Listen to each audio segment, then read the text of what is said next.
اللہ تبارک و تعالی ہماری تمام بیٹیوں کو حافظہ بنائے، بولو آمین، عالمہ بنائے، معلمہ بنائے، تقیہ بنائے، ذکیہ بنائے۔ اللہ تعالیٰ اس ادارے کو دن دگنی رات چگنی ترقیات سے مالا مال فرمائے۔ آمین آمین۔ ایک زمانے میں ایک واقعہ پیش آیا تھا کہ ایک ماں ہے، بولو کون؟ ایک ماں ہے، وہ اپنے بچے کے بارے میں بہت فکر کر رہی ہے۔ بچے کی عمر ہوگی 6 سال، بہت فکر کر رہی ہے اپنے بچے کے بارے میں، کیونکہ وہ عورت بیوہ ہے، پیسے بھی نہیں ہے، گھر میں کھانے کے لالے پڑے ہیں۔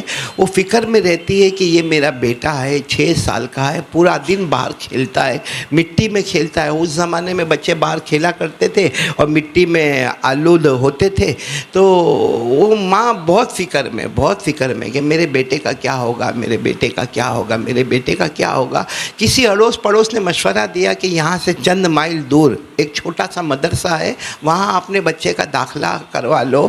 وہ ماں اپنے بیٹے کو بڑے پیار اور محبت سے نہلا دھلا کے وہ لے جاتی ہے، اور وہ مدرسے میں پہنچتی ہے۔ اس زمانے کے مدرسے کے علماء بھی بڑے پیارے ہوتے تھے۔ وہاں جو عالم صاحب تھے، ان کو یہ ماں جا کر کہتی ہے کہ دیکھو میں تو بیوہ عورت ہوں، میں کوئی فیس بھی نہیں بھر سکتی، میرے یہاں تو کھانے کے بھی لالے پڑے ہیں، میں اپنا بچہ آپ کے حوالے کرتی ہوں۔ تو وہ مولانا نے ایک سوال پوچھا کہ تو بیوہ عورت ہے، تو اپنے بچے کو میرے حوالے کرتی ہے، تجھے تیرے بچے کو بنانا کیا ہے؟ حافظ بنانا ہے، قاری بنانا ہے، کیا بنانا ہے؟ کیونکہ تیرے بیٹے کو تو الف با تا سا بھی کچھ بھی نہیں آتا، تیرے بیٹے کو بنانا کیا ہے؟ تو ماں کی زبان سے نکلا ہے، بس دعا کرتی ہوں میرا بیٹا کچھ لائق بن جائے، کسی چیز میں بھی لائق کا لفظ ہے، یعنی کسی چیز میں کچھ کرنے والا بن جائے۔ باقی ایک بیوہ عورت ہے، یتیم بچہ ہے، کہاں حافظ، کہاں قاری، کہاں عالم، کچھ لائق بن جائے اور کچھ سمجھنے والا بن جائے۔ اور پھر ماں روتے روتے کہتی کم سے کم کچھ نہیں تو اللہ اور نبی کو پہچاننے والا بن جائے، صلی اللہ علیہ وسلم۔ اور مولانا نے کہا کہ ٹھیک ہے۔ اچھا، اب وہ ماں جا رہی ہے اور آپ اندازہ لگاؤ، ایک ہی بیٹا، اور عمر کتنی ہے؟ 6 سال۔ کیا ماں کے دل پر گزری ہوگی جب بچے کو اکیلا چھوڑ کر جا رہی، لیکن جاتے جاتے کہتی ہے کہ مولانا اس کو بھیجنا نہیں واپس، اس کو واپس، کیونکہ وہ چلتا چلتا واپس آ جائے گا یا کوئی سواری میں بیٹھ کے میرے گھر آ جائے گا، وہ بار بار ماں کی ملاقات کرے گا، بار بار گاؤں میں آئے گا تو بگڑ جائے گا، اس لیے اس کو جب کچھ لائق بن جائے تب اس کو میرے پاس بھیج دینا۔ وہ بڑا کڑا امتحان تھا ماں کا، روتے روتے جانا اور بیٹے کا روتے روتے 6 سال کی عمر میں مدرسے میں رہنا۔ وہ لمبا زمانہ گزرتا گیا اور وہ مولانا بیٹے کو پڑھاتے گئے، یہاں تک کہ بیٹا تقریباً الف با تا سا مکمل کرتا ہوا، اس زمانے میں جو قواعد تھے مکمل کرتا ہوا، بیٹے نے 16 پارے کا حافظ ہو گیا۔ بولو سبحان اللہ۔ جب 16 پارے کا حافظ، اب سننے جیسی بات ہے، یہاں پوائنٹ کو نوٹ کرنا ہے، 16 پارے کا حافظ ہو گیا تو بیٹے کو ایک تمنا ہوئی کہ کم سے کم ماں کو خبر تو کروں کہ میں 16 پارے کا حافظ ہوا۔ موبائل کا زمانہ تو تھا نہیں، میری ماں بیوہ چھوٹے جھوپڑے میں رہتی، اس کو کیا معلوم کہ تیرا بیٹا آدھے قرآن کا حافظ ہو گیا۔ اپنے مولانا کے پاس جا کر کہتے ہیں مولانا میرے کو 2 دن کی چھٹی دے دو، میں جاؤں گا اور میری ماں کے پاس جا کے میں حافظ ہو جاؤں گا۔ مولانا کو بات یاد آئی، ماں نے کہا تھا بھیجنا نہیں جب تک کسی لائق نہ بنے۔ تو مولانا نے کہا نہیں بیٹا، ابھی تو تم لائق بنے نہیں ہو، اور تمہاری ماں نے منع کیا۔ کہا مولانا لائق بن گیا، آدھا قرآن پاک کا حافظ ہو گیا، اب اس سے زیادہ لیاقت کیا چاہیے، میں لائق بن گیا۔ مولانا منع کرتے رہے، بیٹا روتا رہا، مولانا منع کرتے رہے۔ آخر میں مولانا نے کہا اچھا ایک کام کر، کتنے پارے کا حافظ ہوا؟ 16۔ چلو آج سبق میں دے رہا ہوں، اگر یہ سبق تو نے کل سنا دیا تو تیری ماں کے پاس جا سکتا ہے۔ او بیٹا اتنا خوش، دیجئے مولانا سبق دیجئے، میں سنا دوں گا، میں یاد کر کے سنا دوں گا۔ کہا تیرے پاس صرف 24 گھنٹہ ہے، 24 گھنٹے میں سبق یاد کرنا ہے۔ کہا ہاں مولانا آپ سبق دیجئے نا، میں سنا دوں گا۔ مولانا نے پورا 17واں پارہ دے دیا، سبق میں پورا 17واں پارہ دے دیا۔ اور بیٹا سمجھ گیا مولانا کا مقصد میرے کو بھیجنا نہیں ہے، لیکن وہ بیٹا بھی بڑا ہوشیار تھا، اس بیٹے نے 2 رکعت نماز پڑھی، اللہ کے سامنے بہت رویا۔ بہت رویا، کہا اللہ مجھے میری ماں سے ملنا ہے، اللہ مجھے میری ماں سے مل، اور اس نے جو دعا مانگی ہے نا وہ ہمارے دل کو ہلا دیتی ہے. اللہ مجھے میری ماں کو ملنا ہے، میری ماں گرم گرم دودھ پلائے گی، میری ماں مجھے گلے لگائے گی، میری ماں مجھے اپنے قریب میں سلائے گی، میری ماں مجھے کھانا کھلائے گی، پھر صبح فجر میں اٹھائے گی، پھر اس کے بعد ناشتہ دے گی، پھر میں ماں کے ساتھ اچھی اچھی باتیں کروں گا. بس دعا مانگی، اور دعا قبول کرنے والا کون ہے؟ اللہ ہے. یہ بچہ کہتا ہے کہ جیسا دعا ہو گئی میرے کو ایسا لگا کہ میرے اندر ایک ہمت آ گئی، کیونکہ اللہ نے خود فرمایا وَقَالَ رَبُّكُمُ ادْعُونِي أَسْتَجِبْ لَكُمْ. اللہ تبارک و تعالیٰ فرماتے میرا بندہ جب بھی پکارے گا میں اس کی دعا کو قبول کروں گا. بس اللہ نے کیسے دعا قبول کی؟ یہ کہتے میں نے قرآن پاک کو کھولا، 17واں پارہ کھولا، 17واں پارہ شروع ہوتا ہے اقترب للناس حسابهم وهم في غفلة معرضون. کہتے میں نے دیکھ کر پڑھنا شروع کیا، پورا پارہ پڑھ گیا، پھر میں نے قرآن کو بند کیا اور اس کے بعد پڑھنا شروع کیا تو روح بہو بغیر دیکھے میں نے پورا پارہ پڑھ لیا. یہ دعا ماں کی دعا اور اللہ سے مانگنا، قسم اللہ کی یہ دو چیز کبھی برباد نہیں ہوتی، ایک ماں کی دعا اور ایک اللہ سے مانگنا. اب یہ 17واں پارہ ہو گیا تو مولانا کے پاس گیا. مولانا بھی حیران، مولانا نے کہا سنا اگر سنا دیتا ہے تو ماں کے پاس جانا. مولانا کو یقین ہے کہ کوئی تھوڑی دیر کے اندر آ کے پورا پارہ تھوڑی سنائے گا. اس نے تو پھر پورا پارہ سنا دیا. اب مولانا نے سوچا اب میں منع کروں گا تو وعدے کے خلاف ہو جائے گا. کہا جا بیٹا جا، 17 پارے کا حافظ ہو گیا. لیکن دیکھ ماں کے پاس جانا ماں کے پاس جانا، 2 دن کی چھٹی ہے، جلدی واپس آ جانا. یہ نہائے دھوئے اور اس کے بعد میں جو ماں کے لیے روانہ ہوئے، اور راستے میں وہی خیال ماں مجھے دیکھے گی، مجھے گلے لگائے گی، مجھے پیار کرے گی، میرا بیٹا آ گیا، ماں مجھے دودھ پلائے گی، مجھے کھانا کھلائے گی، ماں میرے کو گرم گرم دودھ تیار کر کے دے گی. وہ اتنا سوچا یہاں تک کہ جب وہ اپنے گاؤں میں آیا، گاؤں کے کچھ لوگ نظر آئے، سب کو کہا بعد میں ملاقات، پہلے میری ماں کی ملاقات. اب گیا تو دروازہ بند، بولو دروازہ بند، کھٹکھٹایا، اندر سے آواز آئی، کون؟ ماں کی آواز. کہا ماں میں تیرا بیٹا، ماں میں تیرا بیٹا. تو اندر سے آواز آئی، نہیں میرا بیٹا نہیں ہو سکتا. تو کہا ماں آواز تو سن، آواز میں تیرا بیٹا ہوں، میں تیری آواز پہچان گیا، تو میری ماں ہے، تو بھی میری آواز پہچان، میں تیرا بیٹا ہوں. کہا نا میرا بیٹا تو لائق بنے گا تو آئے گا، کوئی نالائق میرے گھر پر آ ہی نہیں سکتا. کوئی لائق بنے گا تو آئے گا، نالائق تو میرے گھر پر نہیں آ سکتا. تو بیٹا نہیں ہے، تو واپس چلا جا. کو ماں اندر کیا سسک کر رو رہی، اور بیٹا بار بار دروازہ کھٹکھٹا کر کہتا ہے ماں تیرا بیٹا. ماں کہتی نہ میرا بیٹا ہوتا تو لائق ہوتا، میرا بیٹا نالائق نہیں ہوتا. یہ کیا عجب انداز ہوگا. ہماری بھی ماں ہے، ہم بھی بیٹے ہیں. تھوڑی دیر کے لیے سوچو اگر یہ واقعہ ہمارے ساتھ ہوتا، یہاں تک کہ اڑوس پڑوس والے جمع ہوئے اور کہنے لگے او بہن دروازہ کھول تیرا بیٹا ہے، اور وہ اندر سے کہے پڑوس والوں چلے جاؤ، میرا بیٹا ہوتا تو لائق ہوتا، یہ تو نالائق کوئی آیا ہوا ہے. بس یہ باتیں ہوتی گئی یہاں تک کہ صبح کا وقت ہو گیا، فجر کا وقت ہو گیا. بیٹے نے کہا اماں فجر پڑھنے جانا ہے، چلا جاؤں گا، فجر پڑھ کے واپس مدرسے جاؤں گا، ایک بار دروازہ کھول کے چہرہ تو بتا دے. ماں ناشتہ مت کروانا، کھانا مت دینا، گرم گرم دودھ بھی مت دینا، ماں گلے بھی مت لگانا، ایک بار چہرہ بتا دے. بیٹا ماں کا چہرہ دیکھ لے گا، ماں بیٹے کا چہرہ دیکھ لے گی. تو اندر سے آواز آتی ہے چہرہ تو اس کا دیکھو جو لائق ہو کے آیا ہو، نالائق کا کیا چہرہ دیکھنا. بس فجر کی نماز پڑھی، واپس اپنے مدرسے میں. جب اپنے مدرسے میں آئے تو آنکھیں لال لال تھی. استاد نے پوچھا، مولانا نے پوچھا کیا ہوا، اماں نے مارا وارا؟ کہا مارا ہوتا تو بھی اچھا ہوتا، مارنے سے بھی زیادہ برا معاملہ ہو گیا. پوری داستان سنائی تو مولانا نے کیا کہا کہ تو اماں سے ناراض ہو کے آیا؟ کہا ناراض نہیں ہو کے آیا، اپنے سے ناراض ہوں کہ ماں کی بات کیوں نہیں مانا. ماں نے کہا تھا لائق ہو کر آنا، میں نالائق ہو کر کیوں چلا گیا تھا. میرے پیارو آپ کی عقل حیران ہوگی. پھر یہ مولانا کے پاس پڑھے، حافظ بن گئے، قاری بنے، عالم بنے، مفتی بنے، محدث بنے، یہاں تک کہ اتنے بڑے امام بنے کہ 22 سال تک وہ مدرسے میں رہے. کتنے سال، کون سی عمر میں آئے تھے، اور یہ 22 سال عمر کتنی ہو گئی؟ 28 سال کی عمر میں اب تو یہ پڑھانے لگے تھے، قرآن کی تفسیر پڑھاتے، قرآن کی حدیث پڑھاتے، ان کی باقاعدہ خانقاہ قائم ہو گئی تھی، اور ان کے پڑھانے والے جو مولانا تھے وہ بھی کافی بوڑھے ہو گئے تھے، پورے 28 سال کی عمر کو پہنچے، اور یہ مدرسے میں کتنے سال ہو گئے ان کو؟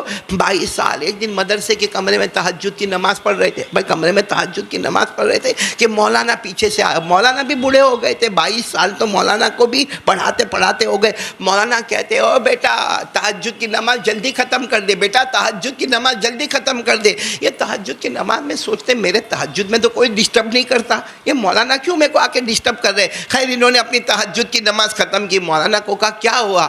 کہا میں نے ابھی خواب میں جناب نبی کریم صلی اللہ علیہ وسلم، مولانا کہہ رہے، استاد کہہ رہے کہ میں نے ابھی خواب میں اللہ کے رسول کو دیکھا، اللہ کے رسول نے کہا ان کو کہو جاؤ اپنی ماں سے مل لے، اب تک نالائق تھا اب لائق بن چکا ہے۔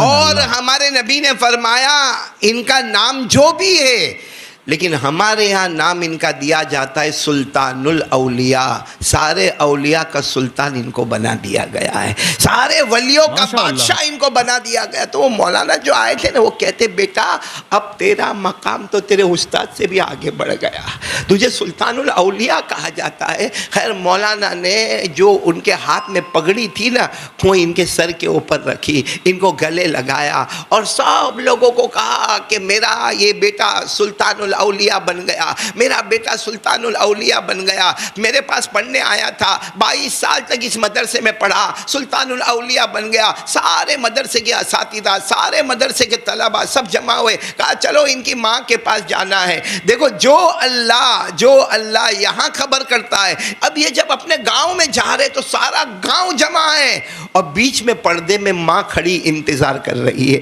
تو یہ حیران ہو جاتے، جا کر ماں کو کہتے اماں تیرا لائق بیٹا آیا ہے، اور اپنے آپ کو لائق نہیں کہتا، میں نہیں کہتا ہوں، سرکار نے لائق کہا ہے، اللہ کے رسول نے مجھے لائق کہا ہے۔ ماں نے کہا اسی لیے تو میں یہاں کھڑا تیرا انتظار کر رہی ہوں بیٹا، اسی لیے تو تیرا انتظار۔ تو وہ کہتے لیکن اماں آپ کو کیسے پتا چلا؟ کہا جو مصطفیٰ تمہیں پیغام سنا سکتے اس مصطفیٰ نے مجھے بھی پیغام سنایا ہے، جو اللہ کے رسول نے تمہیں پیغام سنایا اسی اللہ کے رسول نے مجھے بھی پیغام سنایا، آجا تو لائق ہو گیا۔ او ماں گھر میں لے گئی اور کہا تیری امید تھی نا کہ ماں اپنے ہاتھوں سے کھلائے، لے میں نے کھانا بھی پکایا ہے، بس سب کھلانا پلانا سب ہو گیا۔ اس کے بعد ماں کہتی ہے بیٹا رات کا وقت ہو گیا، 2 رکعت تہجد پڑھوں؟ تو بیٹے نے کہا ہاں ماں تم بھی پڑھو، کیونکہ بڑا مجمع تھا، سب لوگ چلے گئے، اب ماں بیٹے اکیلے۔ ماں نے کہا سب چلے گئے، مہمان بھی چلے گئے، چلو ہم تہجد پڑھیں گے۔ بیٹے نے کہا ہم تہجد پڑھیں گے۔ ماں نے تہجد شروع کی، اور بیٹا بھی، ماں نے سجدے میں کیا کہا؟ اللہ جس دن کے لیے میں زندہ تھی وہ دن تو آ گیا، میں نے اپنی پوری زندگی جس دن کے لیے گزاری تھی کہ میرا بیٹا لائق بن جائے، اور سرٹیفکیٹ کوئی نہیں دے گا، سرٹیفکیٹ دیں گے تو میرے آقا محمد رسول اللہ صلی اللہ علیہ وسلم عطا کریں گے، وہ دن تو آ گیا۔ بس ماں سجدے میں تھی اور لا الہ الا اللہ محمد رسول اللہ کہہ کر اللہ کو پیاری ہو گئی۔ میرے دوستو یہی بیٹا جن کو ہم ابھی کہانی سنیں، ان کا نام ہے حضرت بایزید بسطامی رحمۃ اللہ علیہ۔ بعد میں چل کر حضرت بایزید بسطامی رحمۃ اللہ علیہ، جہاں اولیاء کے نام آتے ہیں وہاں ان کا نام بھی آتا ہے بایزید بسطامی کا۔ میرے دوستو یہ قرآن کی تعلیم بہت مضبوط تعلیم ہے۔ میں نے یہ واقعہ صرف یہاں رونق اسلام میں اس لیے سنایا کہ یہاں بھی بہنیں ہیں، مائیں ہیں، بیٹیاں ہیں، اور وہ بیٹیاں ہے جو فارغہ ہونے والی ہے، یا وہ بیٹیاں ہے جو داعیہ بننے والی ہے، وہ بیٹیاں ہیں جو عالمہ اور معلمہ بننے والی ہے۔ کل ان بیٹیوں کی شادیاں ہوگی، ان کی بھی اولادیں ہوگی، اللہ نیک اولاد نصیب کرے۔ یہ بایزید بسطامی ہم ویسے تو نہیں بن سکتے، لیکن صحیح میں اگر ماں صحیح ہوتی ہے نا تو غوث پاک پیدا ہوتے ہیں، بایزید بسطامی پیدا ہوتے ہیں، غریب نواز خواجہ معین الدین چشتی پیدا ہوتے ہیں، خواجہ نظام الدین اولیاء پیدا ہوتے ہیں۔ میرے دوستو آپ کو معلوم ہوگا نا خواجہ نظام الدین اولیاء، ماں کا مقام کیسا ہوتا ہے کہ خواجہ نظام الدین اولیاء کے زمانے میں جب بالکل بارش نہیں ہو رہی، بولو بالکل بارش نہیں ہو رہی، بارش نہیں ہو رہی. اور آپ کو معلوم ہے اس زمانے میں جب بارش نہیں ہوتی تھی، لمبا زمانہ ہوتا تھا، سورہ یاسین کے ختم ہوئے مگر پانی نہ آوے، سورہ نو کا ختم ہوئے مگر پانی نہ آوے، لوگ بیٹھ بیٹھ کے تسبیحات پڑھے، قرآن پڑھے، دعا پڑھے مگر بارش نہ آوے. کسی نے خواجہ نظام الدین اولیاء رحمۃ اللہ علیہ کو کہا کہ ایسا معاملہ ہے، تو خواجہ نظام الدین اولیاء نے بھی نمازیں پڑھائی اور سورہ یاسین پڑھایا اور سورہ نو پڑھوائی مگر بارش نہیں آئی. خواجہ نظام الدین اولیاء اپنی اماں کے پاس گئے، اماں سب پڑھنا پڑھانا ہو گیا مگر اللہ کی رحمت تو جوش میں ہی نہیں آتی. ماں نے کیا کہا، اپنا دوپٹہ دیا اور دوپٹے میں سے ایک دھاگا نکالا، کہا یہ باہر جا دھاگا آسمان کی طرف بتا دے. تو کہا ماں یہ کون سا عمل ہے، ماں یہ کون سا عمل ہے؟ سورہ یاسین ایک عمل ہے، سورہ نو ایک عمل ہے، تسبیحات اور ذکر ایک عمل ہے، قرآن ایک عمل ہے، یہ کون سا عمل ہے کہ دوپٹے کا دھاگا آسمان کی طرف بتانا؟ اماں نے کہا جا بیٹا بتا تو دے. وہ دوپٹے کا دھاگا لیا، آسمان کی طرف بتایا، آسمان سے پانی برسنا شروع ہو گیا. تو وہ دوڑتے اماں یہ کون سا عمل ہے؟ کہا عمل کچھ بھی نہیں، یہ عمل کچھ بھی نہیں، یہ تیری وہ ماں ہے، یہ تیری وہ ماں ہے جس نے 40 سال ہو گئے کبھی سنت کے خلاف کوئی کام نہیں کیا ہے، کبھی کوئی گناہ نہیں کیا ہے. اور اس لیے نہیں کیا ہے کہ یہ ماں چاہتی ہے کہ میرا بیٹا بھی کچھ بن جائے. اللہ نے وہ بیٹے کو خواجہ نظام الدین اولیاء رحمۃ اللہ علیہ کا مقام عطا فرمایا. تو مطلب ہے کہ یہ ہماری جو بچیاں ہیں یہ بھی آگے چل کر مائیں بنیں گی، بہنیں بنیں گی اور بیٹیاں ہیں. ابھی سے اس کی کوشش کرے. آج سب سے بڑی چیز جو کل ہی میں نے رات کو بھروچ کے قریب ایک بیان تھا، وہاں میں نے کہا کہ پہلے کے زمانے کے لوگوں کے ہاتھوں میں قرآن ہوا کرتا تھا اور ہمارے ہاتھ میں موبائل ہوا کرتا ہے. صحیح کہہ رہا ہوں غلط کہہ رہا ہوں؟ وہ معلوم ہے نا، آپ نے فضائل اعمال میں پڑھا ہوگا، حضرت اکرمہ، کون؟ ساتھ میں بولو کون؟ حضرت اکرمہ. یہ روزانہ اپنے گھر میں جاوے، دروازہ بند، کھڑکی بند. ان کا گھر ہوگا، چھوٹا سا گھر ہوگا، 2 کمرے ہوں گے، تو سب کو ایک کمرے میں چھوڑ دے، خود دوسرے کمرے میں آوے اور دروازہ بھی بند کر دے، کھڑکی بھی بند کر دے اور اندر رہے. اب ان کی بیوی سوچے یہ کیوں ایسا کرتے، یہ ایسا کیوں کرتے کہ روزانہ ہم سب کو ایک کمرے میں چھوڑ دیتے اور خود ایک کمرے میں جاتے اور دروازہ بھی بند، کھڑکی بھی بند. اب بیوی ہوتی ہے، اس کا دماغ میں ہوتا ہے کہ تلاش کرو میرا شوہر کیا کرتا ہے، تلاش کرو میرا شوہر کیا کرتا. آج کے زمانے میں ہوتا تو یہی ہوتا، وہ موبائل پہ کسی سے چیٹنگ کرتا ہوگا یا موبائل پہ کچھ گندا کام کرتا ہوگا. وہ بیوی نے ایک دن دھیرے سے دروازہ کھولا. بیوی کہتی میں حیران ہو گئی، میرے شوہر اکرمہ کو میں نے دیکھا، وہ قرآن کو ہاتھ میں لیے ہوئے ایسا لپٹے ہوئے، دیکھو ایسا لپٹے ہوئے اور ایسا رو رہے جیسا کوئی باپ اپنے بیٹے کو لپٹ کر روتا ہے، جیسے کوئی ماں اپنے بچے کو لپٹ کر روتی ہے، کوئی دادا اپنے پوتے کو، کوئی نانا اپنی نواسی کو لپٹ کر روتے. ایسا روئے اور کیا کہے معلوم ہے، تو اللہ کا کلام ہے، میں تو مخلوق ہوں نا، میں تو انسان ہوں، تو اللہ کا کلام ہے، تو اللہ کا کلام ہے. تیرا ہر حرف پیارا ہے، تیرا پارا بھی پیارا ہے، تیرا صفحہ بھی پیارا ہے، تیرا کاغذ اور چمڑے کا ٹکڑا بھی پیارا ہے. وہ بیوی کہتی ہے ایسا روتے تھے کہ میں نے پھر دروازہ دھیرے سے بند کیا، لیکن بہت دیر ہو گئی وہ باہر نہیں آتے. بیوی نے کہا میں نے پھر دروازہ کھولا، دیکھا میرے شوہر اکرمہ بے ہوش ہے اور ان کے سینے پہ قرآن پاک رکھا ہوا ہے. سبحان اللہ.